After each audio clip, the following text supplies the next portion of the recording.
Wauquiez est accusé d'avoir offert un déjeuner à 5 000 € à des journalistes de Valeurs Actuelles, avec de l'argent public, bien sûr. Il s'en explique, regardez.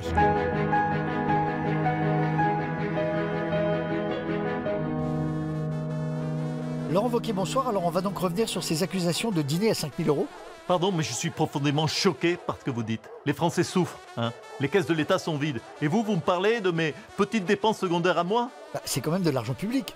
Monsieur, je suis un homme de droite. Si je ne détournais pas d'argent, je trahirais l'héritage de Chirac, de Sarkozy et de Fillon. Voilà. Non mais 5 000 € le déjeuner avec des journalistes, déontologiquement, c'est pas bien.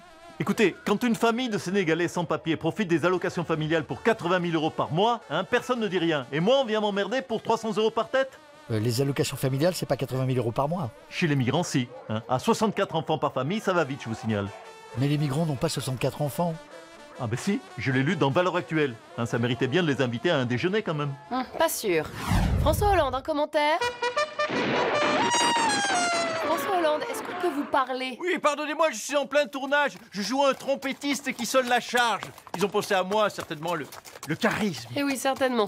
Un mot sur cette augmentation du budget d'Emmanuel Macron. Oui, rappelez-moi simplement ce que Macron faisait hier soir. Il a organisé un dîner d'État pour le roi des Belges. Et voilà, c'est encore bouffé du caviar sur notre dos. Les 3 milliards d'augmentation, ils ont déjà bouffé hier. Et d'ailleurs, vous deviez être avec eux, avec la voix que vous avez, hein, vous deviez faire la fête, c'est ça? Non, j'y étais pas, et c'est 3 millions, pas 3 milliards.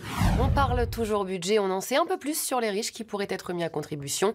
Il y a notamment ceux qui ont acheté un monument historique. Eh bien, on en connaît un. C'est Stéphane Bern. Regardez.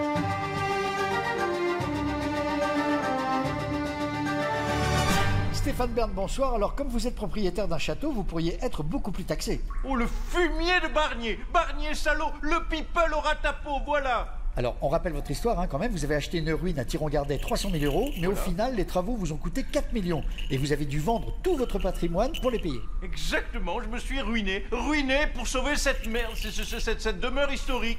Je suis un clodo maintenant, voilà. Un clodo qui vit dans un château, certes, mais qui n'a plus un copec. Et là, Barnier, lui qui me considère comme quoi? Comme un riche. Il va me demander de payer. Mais espèce de fiante, va. Oula, vous êtes remonté. Mais le pire dans cette histoire, vous savez ce que c'est le pire?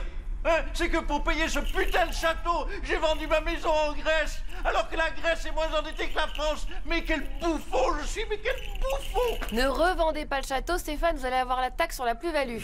Pour parler des arrêts maladie dans le collimateur du gouvernement, notre syndicaliste préféré, Monsieur Régis, est notre invité ce soir. Passage d'un train. Vendu au dépied. Le ministre du Budget, Laurent Saint-Martin, prévoit 5 milliards d'économies en s'attaquant aux arrêts de travail dans la fonction publique. Monsieur Régis, bonsoir. Vous êtes cheminot à la SNCF et donc travaillant dans le public, ça vous concerne. Salut la vedette, oui c'est une honte hein, de s'attaquer aux arrêts maladie.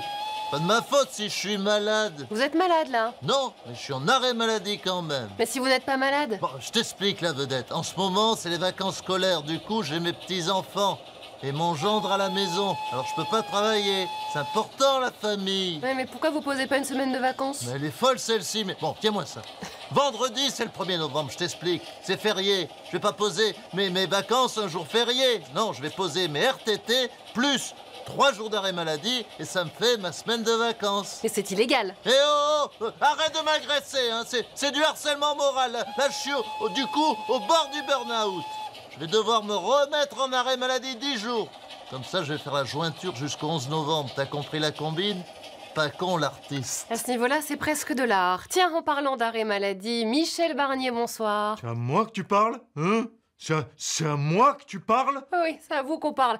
Vous avez été opéré d'une lésion cervicale ce week-end. Oui, lésion, cervicale en langage médical, ça veut dire qu'après un mois de Matignon, bah écoutez, j'en ai déjà plein le dos, voilà.